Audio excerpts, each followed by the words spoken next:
یونان کے دارالحکومت ایتھنز سے ایک خصوصی طیارے کے ذریعے اولمپکس کا شعلہ برطانیہ پہنچ گیا ہے۔ جمعے کو برطانوی شہزادی این اولمپکس کا شعلہ یونان سے لے کر برٹش ایئر ویز کے خصوصی طیارے فائر فلائی کے ذریعے کارنول کاؤنٹی کی ایئر بیس پر پہنچیں، جہاں ایک تقریب میں انگلینڈ کے فٹ بالر ڈیوڈ بیکہم نے مشل کی مدد سے ایک بڑی تشتری کو روشن کیا۔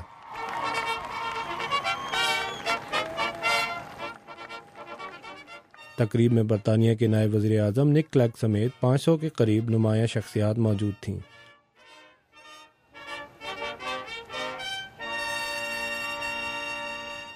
جمعے اور سنیچر کی درمیانی شب اولمپکس مشل کو سخت حفاظتی انتظامات میں ایئر بیس پر رکھا گیا اور سنیچر کی صبح برطانوی بحریہ کے ایک ہیلی کاپٹر کے ذریعے اسے 25 میل دور لینڈز اینڈ کے علاقے میں پہنچایا گیا، جہاں سے مشل نے انگلینڈ میں 8000 میل طویل 70 روزہ سفر کا آغاز کر دیا ہے۔ اس سفر کے دوران 8000 افراد یہ مشل اٹھائیں گے اور یہ 1000 شہروں، قصبوں اور دیہات سے گزرے گی۔